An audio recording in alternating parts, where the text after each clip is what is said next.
Gibson Guitar NAMM 2019. Coming up next.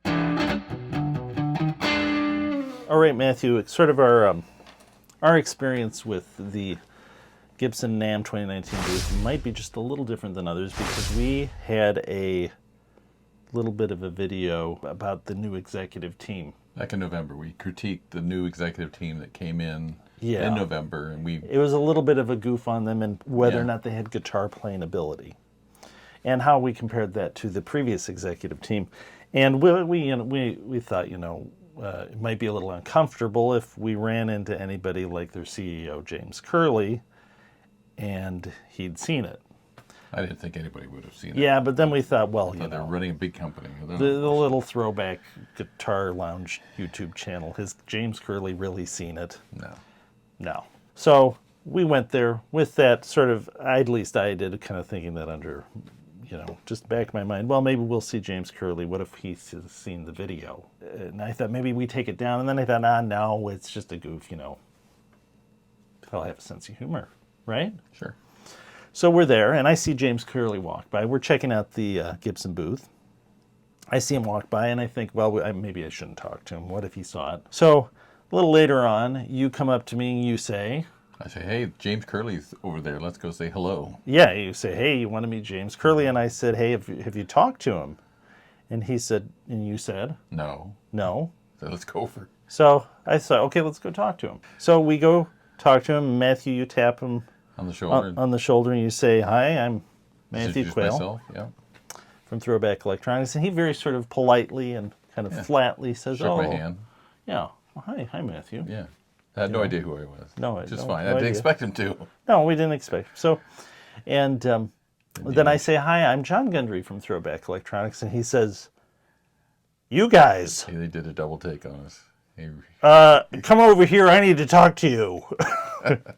So we thought we'd been sent to the principal's spotted. Office. Yeah, thought we were in trouble. So I said, I guess you saw the video, and he said, oh yeah, you guys really did your homework, and but he was actually very good natured about it. Yeah, and has a sense of humor, and we asked him. I asked him. I said, well, do you mind if we do an interview with you right now? And he says, oh yeah, sure. And then he says, no, don't.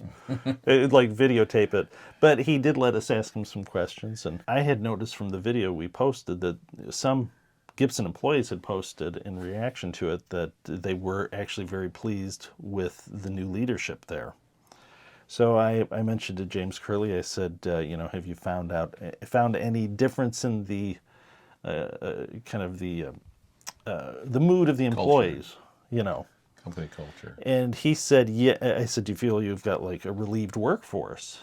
And he mentioned the Chuck Berry event that they had the night before. Yeah, they introduced apparently a new Chuck Berry signature Gibson guitar. Yeah, and I guess it was a very positive event. He said he felt it lifted the kind of the spirits of everybody that was there, and you did get the sense that it was a positive experience, certainly compared to what we saw in 2017, because they weren't there in 2018. Yeah, 17 was okay, but it was interesting. It's totally different in one respect, because there was an area in 2017 where it was invitation only, and big dealers, and people would have to go back, and they might have had that, but you didn't see any of that. You didn't see any of that here. It seemed all accessible. It seemed like they had everything out there. They had little sections for little areas where they would showcase different sort of handcrafted features of Gibson guitars, like carving and inlay work and different things.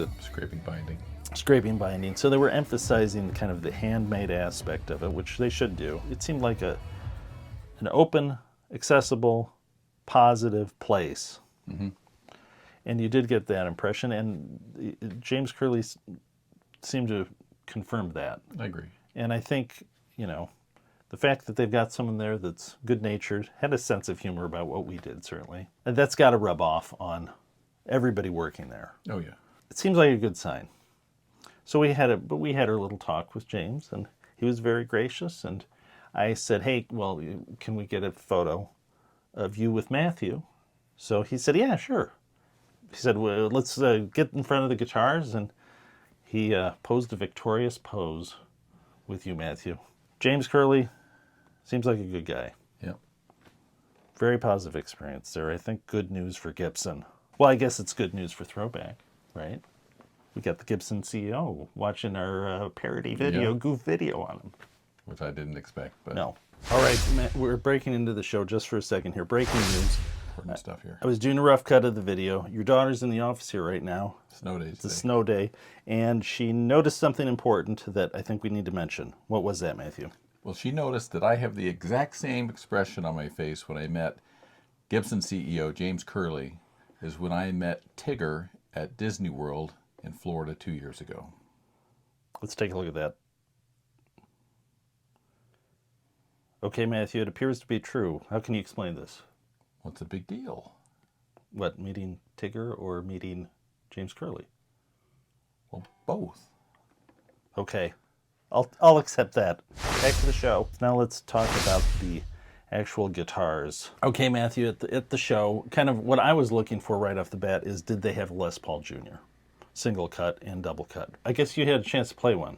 Yeah, when I went over to one of the booths, that the one you're going to show, that 57 single cut, was sitting there, and there was an amp, and nobody was sitting down, so I just sat down and played it for a second.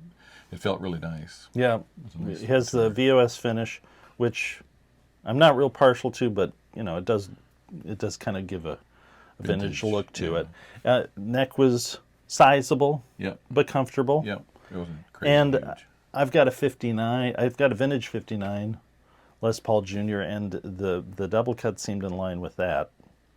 So they're really nice, and I'm glad they have those back. They also had the 57 Les Paul Special and the 60 Les Paul Special double cutaway.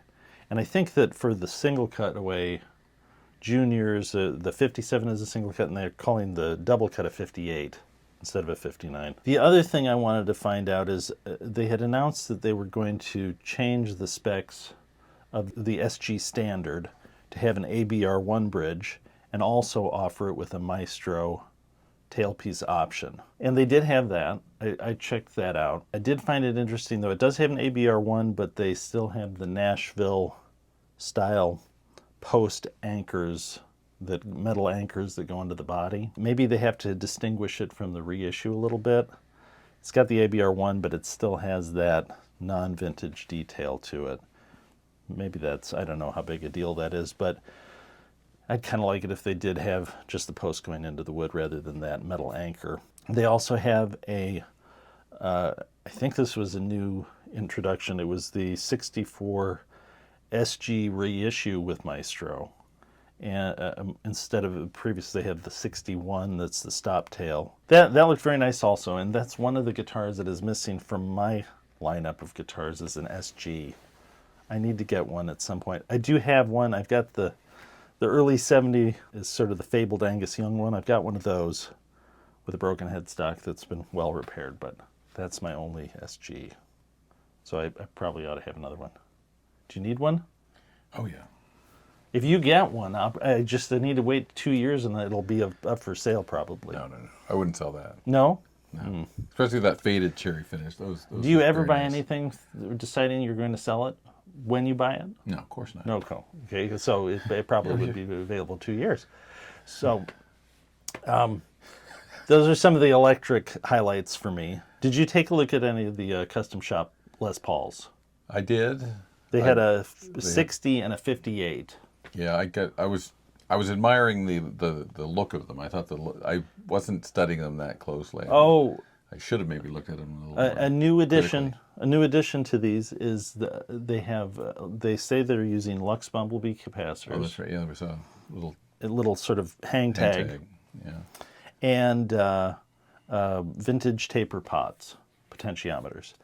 And that's a good development because it's something we've sold a lot of, and so it's obvious there's a market for them.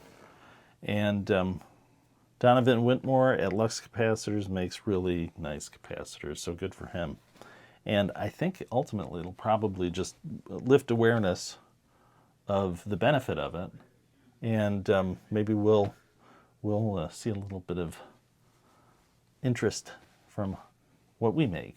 Possibly. possibly. Actually, I'm pretty sure we already have. So I'm all for it. They did also have an interesting Les Paul special. Did you see this? It has a flame top. It's a double cut, like 60 or 59 Les Paul special look, but it's got a flat top with a maple top on it and a sunburst and 2 humbuckers. And that's kind of a cool look. So this isn't a USA standard model? No, it's a custom shop model, and it's got the VOS treatment, and they offer it in a variety of sunburst finishes, I think. Did you have a look at any of the acoustics? I picked up, I think, oh gosh, what was it? It was one of the sort of like one of their ones that would be like a smaller body, blues kind of. Yeah, that's what I noticed, that they have an LOO Studio. Okay, that's what it was called. And that's one I picked up. I liked that. Yeah. It's kind of a lower cost LOO version. And they also had that in a J45 Studio and a J45 single cutaway Studio. And I think the distinguishing feature of those is partly that they have walnut fingerboards and sides and back. And they sounded good. And I think for an economical guitar of that style, it might be a good thing to look at. Now, there was actually one standout from all of this that both you and I saw that was a bass. Oh, yeah. And we have not seen it online. So we're hoping this thing appears. You tried it out and had a little report on it. We'll show that. We're at Gibson NAMM 2019. We're looking at a very nice, interesting little short scale bass. The Gibson, it's actually the Les Paul Jr. Tribute DC bass. That's the bass there. It's a sort of a road-worn, solid mahogany body, slab body. Hipshot light tuners. Looks like a Thunderbird type pickup. Classic looking sort of EBO bridge. Nice sounding bass. For balls to the walls, heavy rock and roll would be good. And then, they got it in red too. You can see it.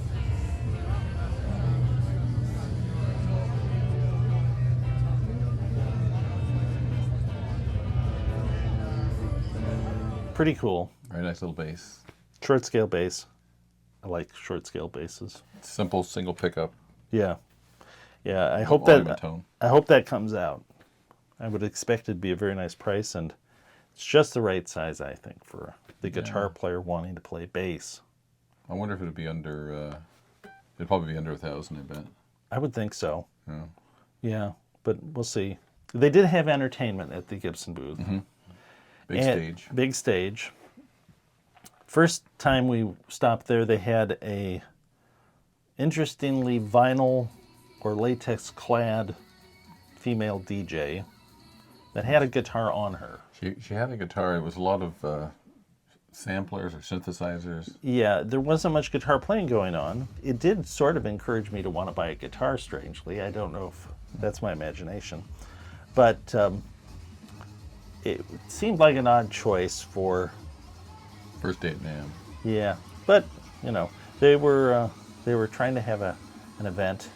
And the second day they had an artist that I wasn't aware of before, but her name is Emily Wolf.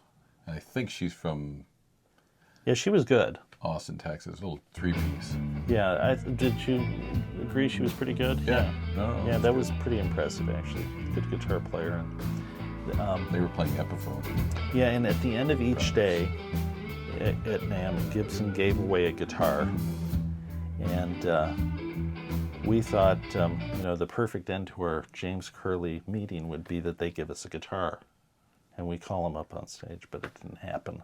But anyway, all in all, Gibson booth, impressive. It was a good experience. I think they're doing well. And it left you thinking that, left me thinking that it's a good sign for the direction they're going. How much can you tell from a booth? But we did get to talk to James Curley. Nice guy, sense of humor. Watched our video. I guess that's a plus right there. I was completely surprised by that. Maybe he's a subscriber and we don't even know it. He could be. The secret. He could actually be watching this right now. Could be watching it right now. We have to say good things on him. Well done, James Curley. Well done. And any free guitars for review, you can send directly to Matthew, and I'll see him in 2 years. Send my home address. Yep. Anyway, that's the Gibson 2019 throwback impressions of the Gibson NAMM booth. And if you like the video, please click like, click subscribe. I should have you start saying this stuff, Matthew, because you're obviously bored whenever I do. Never bored. Click subscribe. Leave your questions and comments below. And once again, thanks for letting Throwback be part of your search for great guitar tone.